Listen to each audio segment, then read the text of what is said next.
നമസ്കാരം. കേരളക്കരയെ ഞെട്ടിച്ച വാർത്തയായിരുന്നു കഷായത്തിൽ വിഷം നൽകി ഗ്രീഷ്മ എന്ന പെൺകുട്ടി ഷാരോൺ എന്ന യുവാവിനെ കൊലപ്പെടുത്തിയ സംഭവം. ഇപ്പോൾ അത്തരത്തിൽ മറ്റൊരു സംഭവമാണ് എല്ലാവരെയും ഞെട്ടിച്ചിരിക്കുന്നത്. മാതിരപ്പള്ളി മേലത്തുമാലിൽ അലിയാറിന്റെ മകൻ അൻസലിനാണ് മരിച്ചത്. പിണ്ടിമന പഞ്ചായത്തിലെ മാലിപ്പാറ പഴങ്ങര ഇടയത്തൂടി അദീനയാണ് അറസ്റ്റിലായത്.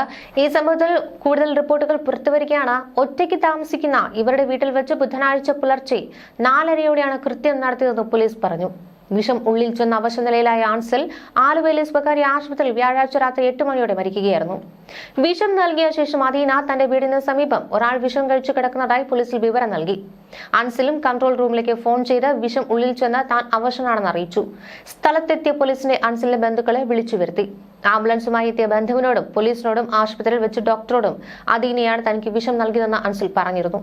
ശീതളപാനീയത്തിൽ കളനാശിനി കലക്കി നൽകിയെന്നാണ് പോലീസ് പറയുന്നത്. കസ്റ്റഡിയിലെടുത്ത അദീനയുടെ പേരിൽ ആദ്യം വധശ്രമത്തിനാണ് കേസെടുത്തത്. അൻസൽ മരിച്ചതോടെ ഇത് കൊലപാതക കേസായി. അടുപ്പക്കാരനായിരുന്ന അൻസലും അദീനയും ഇടയ്ക്ക് പിണങ്ങി. പിന്നീട് അൻസൽ തന്നെ വീട്ടിൽ വെച്ച് മർദ്ദിച്ചതായി അദീന മുൻപ് പോലീസിൽ പരാതി നൽകിയിരുന്നു. കേസ് കോടതി മുഖേന ഒത്തുതീർപ്പാക്കി. ഒത്തുതീർപ്പ് പ്രകാരം നൽകേണ്ട പണം അൻസൽ നൽകാത്തതാണ് അദീനയെ പ്രകോപിപ്പിച്ചതെന്നാണ് പോലീസ് നിഗമനം. ടിപ്പർ, JCB തുടങ്ങി വാടകയ്ക്ക് നൽകിയിരുന്ന അൻസലിന് വാഹന കച്ചവടവും ഉണ്ടായിരുന്നു. SHO PD ബിജോയുടെ നേതൃത്വത്തിലാണ് അന്വേഷണം നടക്കുന്നത്. കോടതിയിൽ ഹാജരാക്കിയ അദീനയെ റിമാൻഡ് ചെയ്തു. തുടരന്വേഷണത്തിന് വീണ്ടും കസ്റ്റഡിയിൽ വാങ്ങുമെന്ന് പോലീസ് പറഞ്ഞു. യുവതി സുഹൃത്തിനെ വീട്ടിൽ വിളിച്ചു വരുത്തി വിഷം നൽകി കൊലപ്പെടുത്തിയ സംഭവം ആസൂത്രിതമെന്നാണ് പോലീസ് പറയുന്നത്. ബുധനാഴ്ച പുലർച്ചെ വീട്ടിലെത്തിയ അൻസലിന് പാനീയത്തിൽ വിഷം നൽകി അല്പസമയം കഴിഞ്ഞാണ് വിവരം അൻസലും മറ്റും അറിഞ്ഞത്. അദീനയുടെ വീട്ടിൽ വെച്ച് ഇരുവരും തമ്മിൽ വഴക്കുണ്ടായതായും സൂചനയുണ്ട്. പോലീസിന്റെ പല ചോദ്യങ്ങൾക്കും വ്യക്തമായ മറുപടി നൽകുവാൻ അദീന തയ്യാറായിട്ടില്ല. അദീനയ്ക്ക് മറ്റാരുടെയെങ്കിലും സഹായം ലഭിച്ചിട്ടുണ്ടോ എന്ന് പോലീസ് അന്വേഷിക്കുകയാണ്. വിഷം അൻസൽ കൊണ്ടുവന്നതെന്നാണ് അദീന ആദ്യം നൽകിയ മൊഴി. എന്നാൽ പോലീസ് ഇത് വിശ്വസിച്ചില്ല. കളനാശിനി ദിവസങ്ങൾക്ക് മുൻപ് തന്നെ വാങ്ങി വെച്ചിരുന്നതായി അന്വേഷണത്തിൽ വ്യക്തമായി. അവൾ വിഷം നൽകി എന്നെ ചതിച്ചുവെന്ന് ആംബുലൻസിൽ വെച്ച് ബന്ധുവിനോടും ഡോക്ടറോടും അൻസൽ വെളിപ്പെടുത്തിയത് നിർണായകമായി. ചോദ്യം ചെയ്യലിൽ പ്രതി മൊഴിമാറ്റി പറയുന്നത് പോലീസിനെ കുഴയ്ക്കുകയാണ്.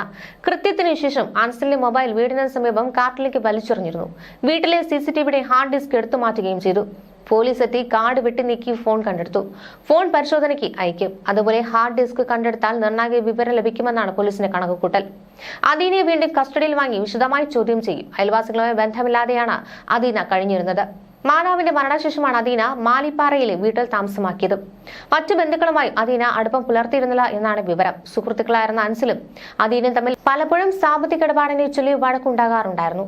2 മാസം മുൻപ് അൻസൽ മർദ്ദിച്ചതായി കാണിച്ച് കോതമംഗലം പോലീസിൽ അദീന പരാതി നൽകുകയായിരുന്നു.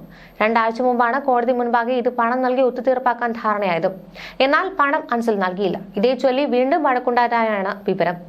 1 മാസം മുൻപ് കോതമംഗലം സ്വദേശിയായ സോണി എന്നയാൾ വീട്ടിൽ അതിക്രമിച്ചു കയറി അദീനയെ മർദ്ദിക്കുകയും വീട്ടുപകരണങ്ങൾ നശിപ്പിക്കുകയും ചെയ്തതായി കേസുണ്ടായിരുന്നു. ഈ കേസിന്റെ സോണി അറസ്റ്റിലായി. സോണിയും അൻസലും സുഹൃത്തുക്കളാണ്. സോണി മുഖേനയാണ് അൻസൽ അദീനയെ പരിചയപ്പെട്ടതെന്നാണ് പോലീസ് പറയുന്നത്. ഭാര്യ ഉള്ളപ്പോൾ മറ്റൊരുത്തിയുടെ പുറകെ പോയതല്ലേ, പണി കിട്ടിയിട്ടുണ്ടെങ്കിൽ മേടിച്ചിരുന്നോ എന്നാണ് സോഷ്യൽ മീഡിയയിലെ കമന്റുകൾ. സ്വന്തം ഭാര്യയെയും മക്കളെയും ചതിച്ചവന് ദൈവം കണ്ടറിഞ്ഞു നൽകിയ ശിക്ഷ. ഇത് എല്ലാവർക്കും ഒരു പാഠമാകട്ടെ. അയാൾക്കും ഇത് തന്നെ വേണം. ആ ഭാര്യയും കുട്ടികളും രക്ഷപ്പെട്ടു. ഒരു ഭാര്യയും 2 കുഞ്ഞുങ്ങളെ ഉപേക്ഷിച്ച് സ്വന്തം സുഖത്തിന് വേണ്ടി മറ്റൊരുത്തിയോട് കൂടി പോയ ഇവൻ ഈ ഭൂമിയിൽ ജീവിക്കാൻ അർഹനല്ല എന്നാണ് മറ്റൊരു കമന്റ്. 2 വഞ്ചിയിൽ കാൽ വെച്ച് അധിക ദൂരം പോകാനാകില്ല. വിവാഹേതര ബന്ധം അല്ലെങ്കിൽ അതൊരു കുറവാണ് എന്ന് കരുതുന്ന ആണുങ്ങളുടെ പെണ്ണുങ്ങളുമൊക്കെ എണ്ണം കൂടുകയാണ്. ഭാര്യ മക്കളുമുള്ളവൻ ഇങ്ങനെ പോകരുത്. ഇത് ഇറന്നു വാങ്ങിയ മരണമെന്നാണ് പറയുന്നത്. ടിപ്പർ ഡ്രൈവറായ അൻസലും അദീനയും തമ്മിൽ അടുപ്പത്തിലായിരുന്നു. അൻസൽ വിവാഹത്തിനും 2 കുട്ടികളുടെ പിതാവുമാണ്. അൻസലും അദീനയും തമ്മിൽ പലപ്പോഴും തന്നെ ഇത്തരത്തിൽ സാമ്പത്തിക ഇടപാടിനെ ചൊല്ലി വഴക്കുണ്ടാകുമായിരുന്നു. ഈ അദീനയ്ക്ക് പല പുരുഷന്മാരുമായി ബന്ധമുണ്ടായിരുന്നു. ഏറ്റവും ഒടുവിലായി പുതിയ കാമുകൻ ജയിലിലാണ് കഴിയുന്നത്. ഈ കാമുകൻ ജയിലിൽ നിന്ന് ഇറങ്ങുന്നതിന് മുമ്പാണ് ഇത്തരത്തിൽ അൻസലിനെ അപായപ്പെടുത്താൻ ശ്രമിച്ചത്. മാസങ്ങൾക്ക് മുമ്പ് തന്നെ ഈ അദീന അൻസലിനെ ഒഴിവാക്കാനുള്ള എല്ലാ ശ്രമങ്ങളും നടത്തിയിരുന്നു. ഇതിന്റെ ഭാഗമായിട്ടാണ് ഇത്തരത്തിൽ തന്നെ മർദ്ദിച്ചതായി കാണിച്ച് കോതമംഗലം പോലീസിൽ അദീന പരാതി നൽകിയത്. ഇതിനുശേഷമാണ് അദീനയെ ഈ കേസ് പിൻവലിച്ചതും ഇത്തരത്തിൽ തനിക്ക് പണം കിട്ടണം എന്ന് പറഞ്ഞുകൊണ്ട് വീണ്ടും തർക്കമുണ്ടാവുകയും ചെയ്തത്. തുടർന്നുണ്ടായ വൈരാഗ്യമാണ് ഇത്തരത്തിൽ കൊലപാതകത്തിൽ കലാശിച്ചതെന്നാണ് പോലീസിന് മൊഴി നൽകിയിട്ടുള്ളത്. വിഷം അകത്തു ചെന്ന് ഗുരുതരാവസ്ഥയിലായ അൻസൽ വ്യാഴാഴ്ച രാത്രി ആലുവയിലെ സ്വകാര്യ ആശുപത്രിയിൽ ചികിത്സയിലിരിക്കെയാണ് മരിച്ചത്. ബുധനാഴ്ച പുലർച്ചെ 4 മണിയോടെ അദീന ഒറ്റയ്ക്ക് താമസിക്കുന്ന വീട്ടിൽ വെച്ചാണ് സംഭവം. വിഷം അകത്തു ചെന്നു എന്നാണ് അൻസൽ സുഹൃത്തിനെയും പോലീസിനെയും അറിയിച്ചത്. അൻസലിന്റെ വീട്ടുകാരെ അദീന വിവരം അറിയിക്കുകയും ചെയ്തു. ആത്മഹത്യാ ശ്രമമെന്നായിരുന്നു അദീന പോലീസിനോടും വീട്ടുകാരോടും പറഞ്ഞത്. പോലീസ് ബന്ധുക്കളെ അറിയിച്ച് ആംബുലൻസ് വരുത്തി അൻസിലിനെ ആശുപത്രിയിൽ എത്തിക്കുകയായിരുന്നു. ആംബുലൻസിൽ വെച്ച് അദീനയാണ് വിഷം നൽകിയതെന്ന് അൻസിൽ പോലീസിനോട് വെളിപ്പെടുത്തി. 1 മാസം മുൻപ് മറ്റൊരു യുവാവ് ഈ വീട്ടിൽ അതിക്രമിച്ചു കയറി അദീനയെ മർദ്ദിക്കുകയും വീട്ടുപകരണങ്ങൾ നശിപ്പിക്കുകയും ചെയ്തതിന്റെ പേരിൽ കേസുണ്ടായിരുന്നു. ഈ കേസിനെ ചൊല്ലി ഈ യുവാവ് അറസ്റ്റിലാവുകയും ഇതിനെ ചൊല്ലി അൻസിലും അദീനയും പരസ്പരം വഴക്കുണ്ടായതായും പറയുന്നു. ഈ കൃത്യത്തിൽ അദീനയ്ക്ക് പുറമെ മറ്റാർക്കെങ്കിലും പങ്കുണ്ടോ എന്നടക്കം പോലീസ് പരിശോധിക്കുകയാണ്.